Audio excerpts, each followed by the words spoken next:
everyone, welcome back to You Know Who. I'm your host, Brian Heinz.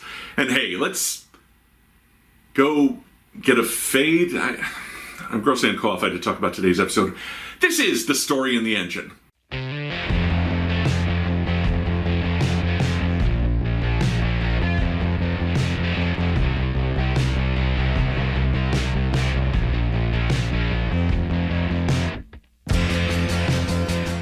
This episode takes place in Africa as the 15th Doctor explores the culture of the African people through this incarnation's skin tone. I've been waiting a while now for the Doctor to take on prejudice and racial intolerance, use his stories to promote a better understanding of ourselves as siblings all inheriting one planet. That's not this episode. Turns out a black doctor deals with prejudice about as much as a female doctor deals with sexism. Instead, he hangs out at a barbershop, Omo's Palace in Nigeria. To be fair, the Doctor explains to Belle that this shop has become a place of acceptance for him, especially since his regeneration into a non-Caucasian body. My body changes a lot. It's the first time I've had this black body. Well, except for the fugitive Doctor, but as far as we know, you still don't remember any of that time. I'm sure we won't even address it in this episode. But the shop is full of missing men and a mysterious new barber who is now running things. When in the chair, the men must tell stories, and if the story is accepted by the engine, good! The stories play out on the wall in African art styles. There's also Abby. She brings the trapped men food and seems to know the Doctor to his confusion. The Doctor tells the story of Belinda saving a man's life, and look! At the hospital! It's Mrs. Flood! Not a Time Lord. The stories power the engine, and they must remain until they reach their destination. Belinda, meanwhile, realizes the TARDIS is reacting badly to something and seeks the Doctor out. She's led to the shop by a vision of a little girl. Man, they lit that girl weird. I thought I saw 4 shadows.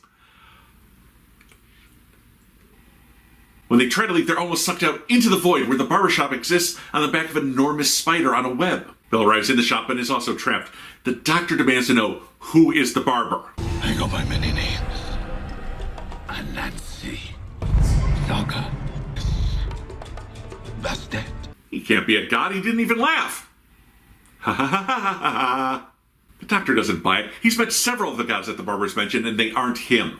He was the man behind the gods, the first storyteller who traveled the world, told the gods' story, and strengthened their bond to humanity. He created the engine, his nexus to bond stories to reality.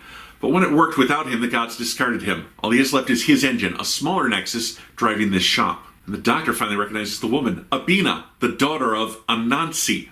The spider god Anansi? Great, I can make an Anansi Boys reference. I love Neil Gaiman references. Everybody loves Neil. He did what?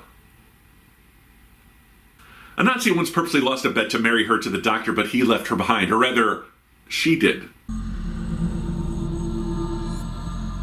I was a fugitive back then, and Nancy was wrong to offer that bet. Oh, look! It's that character I mentioned. You know, the one the Doctor doesn't remember being. The one he failed to reference earlier when he said it was his first time in this color skin.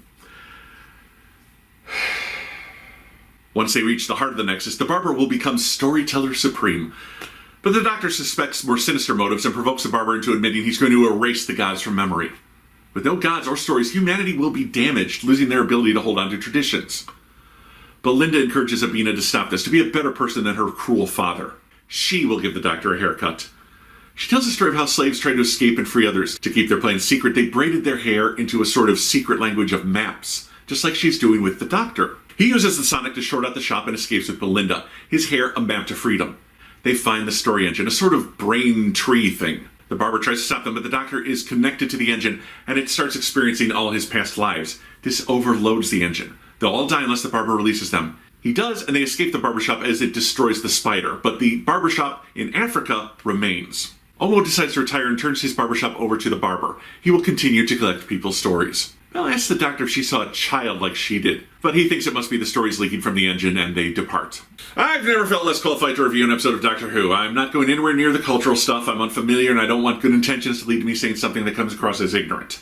I will say this was an ambitious episode, but I don't know if it achieved everything it wanted to.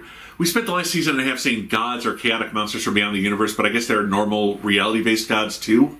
I appreciated Ncuti's acting here. The Doctor is seeking that place where he best fits in. But even then, he's still the Doctor, so he never will fit in entirely. Belinda doesn't have much to do this episode, and I'm starting to realize that she suffers from second companion syndrome. Remember when Martha Jones came on and replaced Rose, and I was so excited for her? But they never did anything with her except have her pine for the Doctor and then end up with Rose's seconds. It feels the same with Belinda. They want Ruby. They've got her. This is no slight against the actress Farhada Sethu, who I think is doing the best with what she's been given, but it seems like her only purpose is to give the Doctor a quest. We're not really learning anything about her, and that slightly fractured dynamic of her wanting to get off the TARDIS right away lasted for about a whole episode. Now she's all in. I'm just not connecting with Belinda the way I did with Ruby. I did enjoy the performances by the other actors in this, particularly the barber played by Stefan Edigbola. He brought real menace and gravitas to a part that could have been handled very camp. The fugitive Doctor showing up seemed unnecessary. Just opens up questions. Why does he suddenly remember that one adventure as her? I know none of these things happened during Russell T Davies' tenure, but it does feel like he just lightly skimmed the Wikipedia entry for the series that he didn't do, and now he feels like he's all caught up. Overall, not a terrible episode, but a confusing one. I give The Story in the Engine 2 out of 5 stars. But it's a shame that those men in Almost Palace never started singing, you know? Like a barbershop quartet? And that's the best transition I could think of.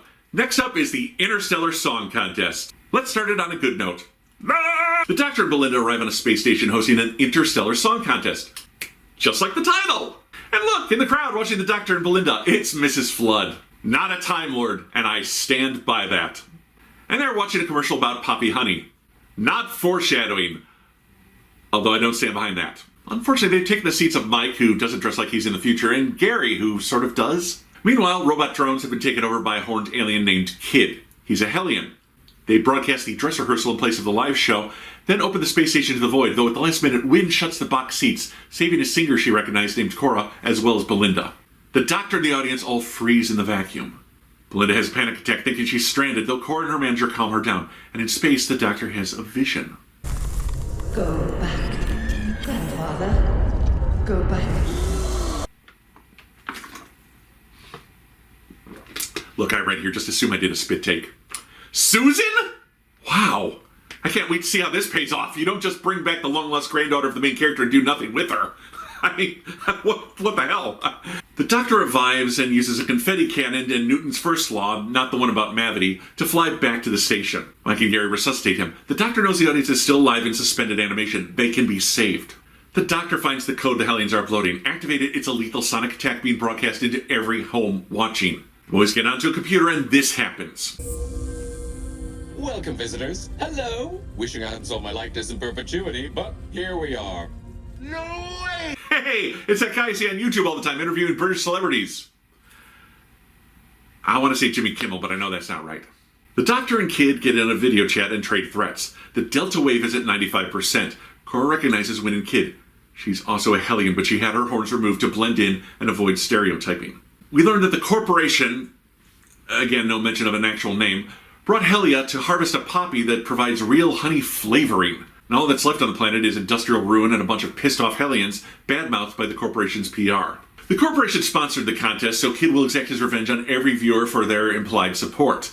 At 99%, the Doctor is there on the bridge with Kid. He shoots the Doctor, but the Doctor has pulled off a Last Jedi moment. He's behind Hellion, shorts out the Delta Wave, and disarms Kit with the Sonic. He's now converted his holograms to hardlight, and they start shocking Kit. Belinda arrives and stops the Doctor. He's instantly shamed and takes off the glove controlling the holograms. Nina, the director of the show, retakes control of the station. The Doctor asks Gary to create a hard-light tractor beam, and they begin taking in the audience one by one, with Mike using the cryo chamber of the show's hosts to revive them. So the Doctor can create realistic holograms that actually deliver shocks to those they touch, but he can't use holograms to pull down frozen people from orbit. This was a pity job for Gary, wasn't it? With the show resumed, Cora dedicates her song to the world of Helia. It wins the audience over despite their prejudices. The Doctor and Belinda had to leave but mention Earth. This brings up Graham Norton's hologram. The Earth disintegrated on May 25th, 2025. They had to Earth to save it, but the interior of the TARDIS turns red and blows up. After the credits, we see a revived Mrs. Flood, except she's not Mrs. Flood. She's also not a Time Lord.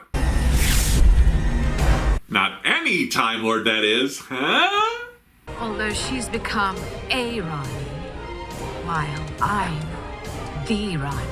So, after numerous fake-outs with Missy back in the day, we've finally gotten the real Ronnie back, except she's been here all along, played by Anita Dobson as Mrs. Flood. Flood's come from the rain is rearranged from Ronnie, it all works. And the latest incarnation is played by Archie Punjabi. The character, an amoral Time Lord scientist, was first played by Kate O'Mara in Mark of the Ronnie opposite the Sixth Doctor, and reappeared in the Seventh Doctor's first story, Time in the Ronnie. The Master never got an episode named after him.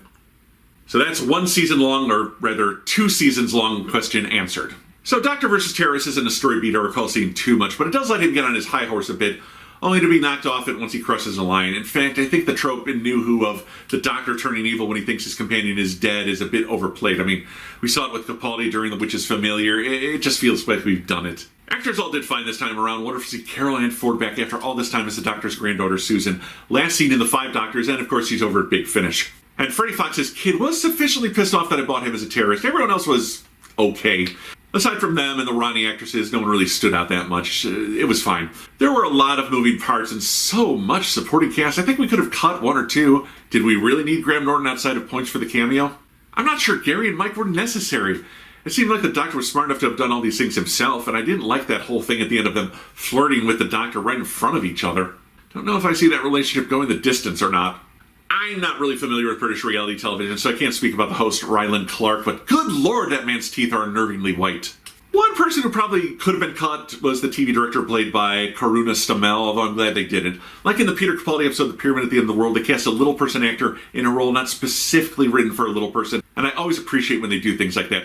Let's cast more people with different bodies in specific roles. Normalize it, you know? Again, why is this corporation nameless? Why not just use Valangard again? But it doesn't seem like we're going to get around to the Doctor confronting them, so maybe they pulled that name from the final scripts.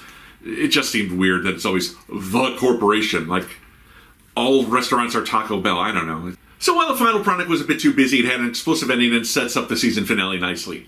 I give Doctor Who Intergalactic Song Contest 3 out of 5 stars. Hey everyone, before you go, please like this video, subscribe to my channel, click the bell for notifications, and please check out my Patreon page. It's patrons like you who help these videos get made.